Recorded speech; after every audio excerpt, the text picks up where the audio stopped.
But it shall not be so among you. But whoever would be great among you must be your servant, and whoever would be first among you must be slave of all. For the Son of Man also came not to be served, but to serve, and to give his life as a ransom for many. At the Lamb's high feast we sing, praise to our victorious King, who hath washed us in the tide, flowing from his pierced side.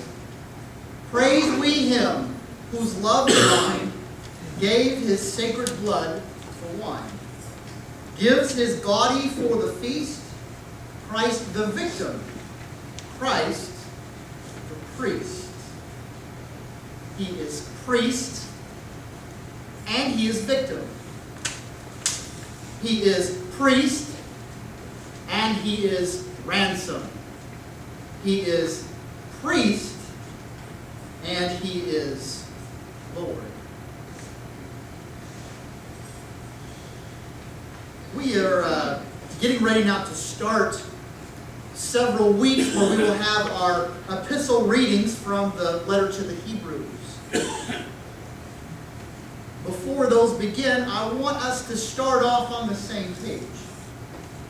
And so I thought this was the proper and appropriate Sunday to give a little bit of a refresher on the biblical and Old Testament priesthood. If we want to know what he's talking about Christ being our high priest, then we need to be reminded what a high priest does, who a high priest is. You see, the letter to the Hebrews, he was writing to a different kind of audience. He was writing to a bunch of Hebrews. They knew this stuff already. They were real good at it. Hebrews, the predominant religion practiced by Hebrews would be... So, they knew all this stuff. And so, when he is using these metaphors and illustrations of who Christ is and what he has done, and he is talking about the temple, and he will talk about the sacrifice, and he will talk about Christ as our great and enduring and eternal high priest, they knew exactly what he was talking about. We do not live in a temple-focused, sacrificial time. And so I think it bears a little backing up so that as we get this over the next few weeks, we know what we're dealing with, we know what we're getting into, and we know what the author to the Hebrews is talking about. Worship in the Old Testament was centered around the temple. If there was no temple, then the tabernacle. That place where just a portion, a fraction of God's enduring glory would dwell with his people. There around the Ark of the Covenant, perhaps, where the pieces of the Ten Commandments still were. Where the glory of God rested on a mercy seat. In a place where the holy presence of God would dwell there amongst his people. And it was the job of the priests to tend that. To lead that holy worship and to be in charge of this entire sacrificial system. Priests in the Old Testament, the Levitical priesthood, those who come from the tribe of Levi, who were from the family of Aaron, they basically had a handful of duties that were relatively precise, but kind of spread pretty broadly over a lot of different things. By and large, they were offering sacrifices on behalf of the people to help them either get right with God or to stay right with God once they got right. They were burning the incense to honor God amidst the holiness of his presence, and it rose like the prayers of the saints. They were instructed to teach the law of Moses, to encourage the law of Moses, to judge and decide upon the laws of Moses, to the biggest issues that people had that they would bring to the priest for judgment. And so, even though it spread across a wide variety of people's lives, the role of the priest was relatively specific in that regard. They were to be there as an intermediary. They were to stand in the gap between God and his people. All right? We've got God over here, and he is all-powerful, and he is all-knowing, he is omnipotent and omniscient and all this other kind of stuff. And then we got us. and we're not. So, all holy, all righteous, omnipotent, omniscient, all powerful, all everything, and us, and there's a gap there, and someone needs to be in the middle bridging that gap, from side to side, drawing God to his people and his people to God. That was the role of the priest. Through the sacrificial system, through the blood of the animals, through the prayers and the incense and the judgments and the law, they were there as this intermediary to bring God to man, man to God, heaven to earth, and earth to heaven, the sacred and the secular and the sacred, and to draw them back in together. That was their role, and that was their job. And it's something that still resides within the heart of every person. At some level, I know I'm not so good at this thing they call life. I keep screwing junk up. I keep slipping and falling, disappointing others, getting disappointed myself. I am separated in some way, somehow, from a God who does not screw up, who does not let us down or disappoint ever, ever, ever. And what do I do? What do I do? How can that gap be bridged? The role of the priest, then, is that connection. God to man, the holy to the unholy, the righteous to the unrighteous, the sacred to the secular. And I think we even have this sort of being led in by our first reading and by our psalm. The necessity of this. Because we can ask, why can't we just sort of be there with God? I mean, why do we need a middleman? Cut out the middleman and enjoy the wholesale price. Once again, when we are tempted to think that way, we are blessed to get this first reading and this first psalm. Then the Lord answered Job out of the whirlwind. We've had Job now for 3 previous weeks, and we will have him again. And next week, I've been kind of holding Job in my pocket. And we're going to talk a lot about Job. But this bears some explanation right now, because I think it's here for a reason. Most of us are familiar with the Job story. Old Testament guy, righteous man, yet he suffers tremendously. He's being tested. And it seems very unfair. I have not done anything to have to suffer like this. Why am I getting consequences for something that I've not done wrong? And he has people and his friends, and they say, you just done something wrong, you don't know it, or you won't confess it. No, it's not. If only God were here, I give him a piece of my mind, because God, this is not fair. God comes and answers, and here's the answer. Who is this that darkens counsel by words without knowledge? Gird up your loins like a man, and I will question you. And about that point, the front of Job's pants were probably quite wet. Where were you when I laid the foundations of the earth? Tell me if you have understanding. Who determined its measurements? Surely you know. Who stretched the line upon it? Who made everything that there is, seen and unseen? Who took nothing and made it something, and laid the foundation of the world like a cornerstone, level and plumb and true? Were you there with me? You understand all this stuff, and that's why you're asking me these deep philosophical questions, because you know? Or who do you think you are to ask this of a God who made it all? And if that comes across as being kind of hard, or it comes across as being a little too sharp, next week we will talk more about the context here. But ultimately, at least in one sense, God has every right to talk like this. If there is one person who can talk like this, it is God himself. If there is one person who can simply speak the truth without any element of arrogance or trying to build oneself up, because all this is totally and completely true. Who made everything that there is, seen and unseen? It was God, not Job, not me, not you. Who laid the foundations of the earth? It was God. Who sustains us with every breath and every beat of the heart? Even now, it is God. who was there when the morning stars sang together for that very first time? It was God. And Job, in essence, is put in his place here to say, to be reminded in the same way that we need to be reminded every now and again that God is really, really, really big.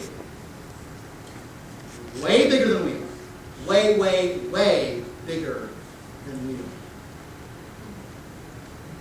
He who has made all that there is, seen and unseen. He who laid the foundations of the earth. He who sustains you even now with every breath and every beat of the heart. He is way, way, way bigger than our finite human imaginations could possibly conceive. He is God Almighty, omnipotent, all-powerful, all-holy, all-righteous, and we are not.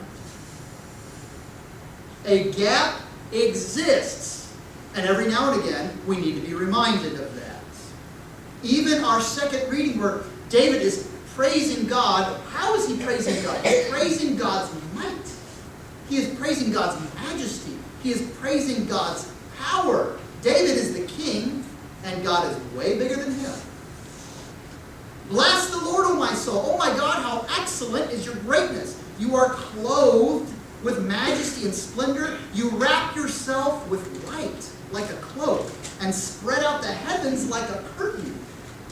You lay the beams of your chamber, the waters above. You made the clouds your chariot. You ride on the wings of the wind. You make the winds your messengers, and the flames of fire your servants. I don't do any of that stuff. Neither do you. He is praising God for his awesome power. Awesome power, not so much us. And every now and again, that bears repeating. The temptation, I think, for the Christian, oh, God dwells with us and the Spirit is within us, is to develop mentally that image of the buddy Christ. Hey, Jesus, you're my pal. You're my buddy. What's up? That either we get this God is Santa Claus image, or I mean, this should cross you here. James and John, who know better than anybody, James and John, who just prior to our reading are taught by Jesus himself that he will be rejected and killed, come up to him and say, hey buddy, would you do me a favor? Would you make us the very best? Would you make us like Vice Messiah? You know, like, when you're the big dog, can we be like on your left and on your right? Because that number 2 position, I mean, I would not presume to ask to be number 1, clearly. Number 2, on the other hand, can you do a brother a solid? And so we get all this teaching here about, okay, once again you have missed the point. If you truly wish to be great, you must be humble. Those who are great in a lasting way, not the greatness and the fame of the world which is fleeting, which will eventually go away or break or die. True and lasting greatness in this world and in the world to come is to be like Jesus. Jesus isn't like that. Jesus is gracious, he is merciful, he is loving, and he is a servant. You want to be great, you do that. Don't ask to be Vice Messiah. Don't ask to be number 2. Don't come up to your buddy and punch him on the shoulder and say, hey. Out of the love of God, be a servant. Well, he has to set them straight there. So I think this temptation, it's there in the very beginning. All of those who follow Christ, I think, if we're going to stray in that direction, it is to tame Jesus, to diminish the might and the majesty of God the Father, and the approachableness of Christ himself becomes then an excuse to either just get what we want, or to say, oh, Jesus loves me, isn't that great? I can do whatever you want. Buddy. It is these opening readings and ones like them that remind us again of that gap. He is so big. We are not. He is so good. And even on our best days, we can't see His goodness with a telescope. He is so great. He is so righteous. He is so holy. That even those of us who are trying our hardest are filthy, rotten, and so removed from His almighty perfection. Temptation, again, to see God as small or as tame or as manageable. Instead, these first few readings are reminding us that in His presence we ought to be standing up straight and tall with our knees shaking, or we ought to be on our faces. The awesomeness is overwhelming. That's where I think our reading from the Hebrews ties this together. You see, both in our gospel this week and in our last few weeks, Mark has been doing an excellent job of humbling us, almost humiliating us. For about 3 weeks, we have been reminded that we're pretty crummy. For 3 weeks, we have been reminded it is not possible to be saved on our own efforts, on our own power, or our own goodness. It is impossible for man to be saved. We heard that last week, remember? And the week before, about divorce and how hard that one was. And the week before that, about if your eye is causing you to sin and the stuff that you see and the stuff that you say, pull it out in your hand, chop it off. And basically, all of us keep messing it up. It's going to be impossible by man. And yet, that was the point last week.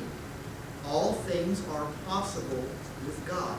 That gap cannot be bridged. That's why there was a priestly intermediary. And now, through the mercy of God, Christ bridges that gap forever and ever and ever. He is our eternal high priest. For every high priest chosen from God among men is appointed to act on behalf of men in relation to God, to offer gifts and sacrifices for sins. So, remember, the high priest is standing here in the gap. To the people, he presents the holiness of God. The temple worship, the sacrifices, the incense, and everything else. I'm teaching you the law, and I'm helping you to get right with God, and then when you screw it up, which you are bound to do, I help you try to stay right, or then get back right again. To God, that priest, as the intermediary, represents the people to Him. We are still sinful, and we still struggle, and yet we try with our efforts. We offer to you our sacrifice. We offer to you our praise. Stands here in the gap, doing his level best to bridge that gap, and yet there was always a flaw in this plan.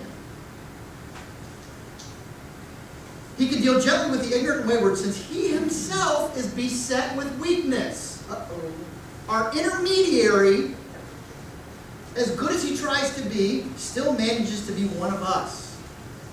Because of this, he is bound to offer sacrifice for his own sins as well as for those of the people. This ought to remind us of something in particular. As a matter of fact, this chapter and what we will get next week in Hebrews 7 and then moving on through the rest of Hebrews is really pointing, using all this imagery familiar to the Jews, to a particular function of the priesthood and of the temple, a particular day, a particular event, something they're commanded to do for all eternity. It's a holiday, it's a holy day, a high holy day, Yom Kippur. Jews would have known that right away. Okay. Yom Kippur, the Day of Atonement, the day of at-one-ment. God and man brought back together.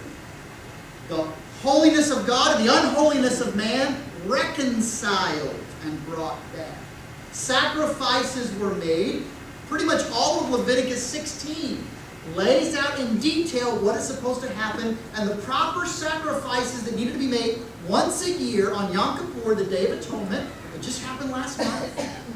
So that for one more year, God's people would be cleansed and forgiven and made new and be reconciled back to God. They would be made at one, that's where atonement comes from, through these special sacrifices. Leviticus 16 offers in some detail what is supposed to be done for what. But how does it begin? It begins with the priest offering a sacrifice for himself.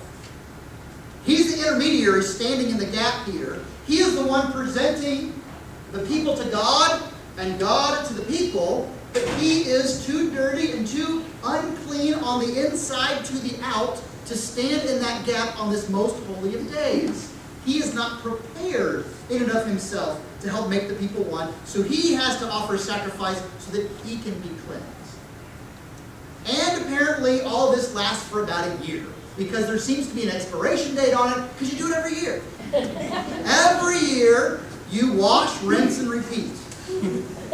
Every year, a new sacrifice has to be made, because even though you were brought right with God, you haven't really managed to stay there, because once again, you have screwed up. So, wait till next year. We'll have some more bulls, we'll have some more goats, we'll have a scapegoat that we can send out, and we will make this right again on next year's Yom Kippur, Day of Atonement. That high priest will again stand in the gap amidst the very glorious presence of God and offer the sacrifices to bring all of God's people forgiveness and mercy and draw them into his holy presence one more time.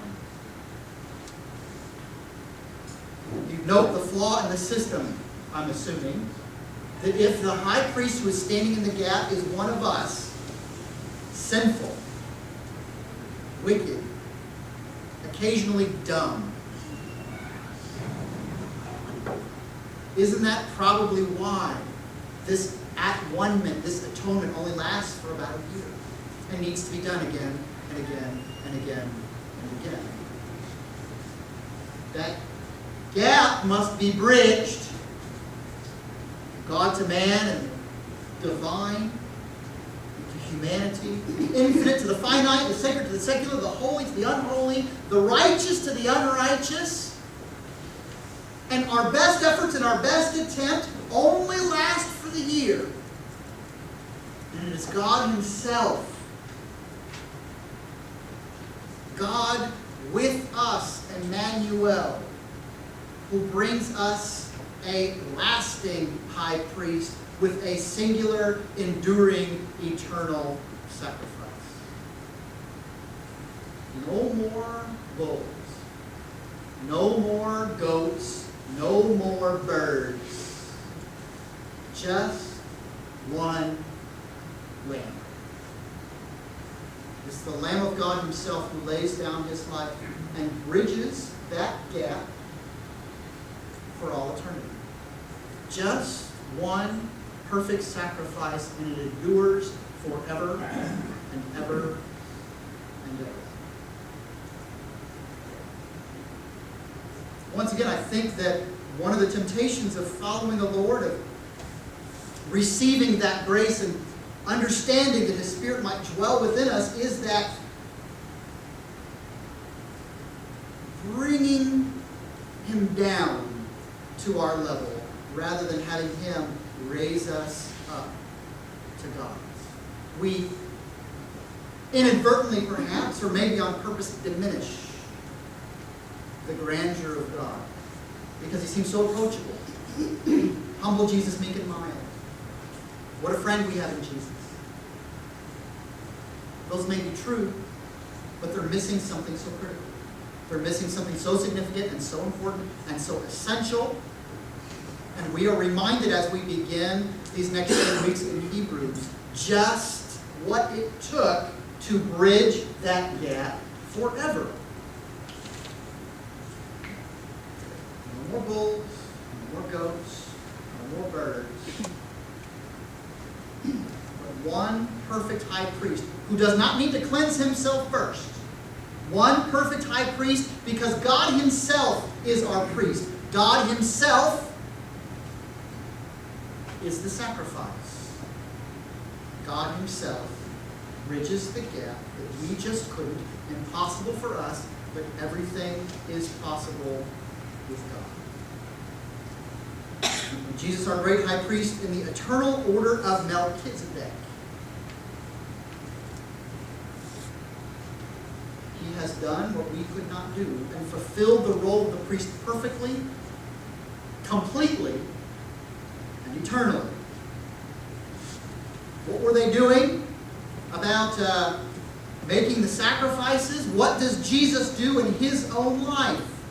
The days of his flesh, Jesus offered prayers and supplications with loud cries and tears to him who was able to save him from death, and he was heard for his godly fear. Though he was a son, he learned obedience through what he suffered, and being made perfect, he became the source of eternal salvation to all who obey him. In his earthly life, what was Jesus doing other than the perfect work of a priest? To the people, he represented God. If you want to see the Father, he says, you've seen him, look at me. He is Emmanuel, God with us. Through his teaching, did he or did he not proclaim the law? Through his acts, did he or did he not bring the very power of God? He preaches the kingdom. He heals the sick. He raises the dead. That is the power of God brought to his people. And in his earthly life, does he not represent the people to a heavenly Father?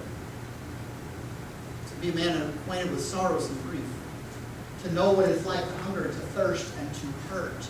And to take on our own mortal flesh and our own finite lives in order to bridge that gap.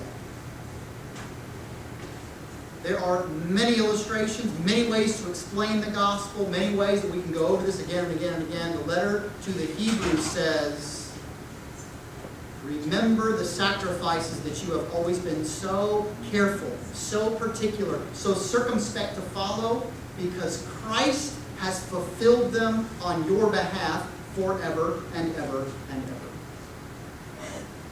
He is our Lord. He is our King. We do have a friend in Jesus, and yet we also have a sacrifice.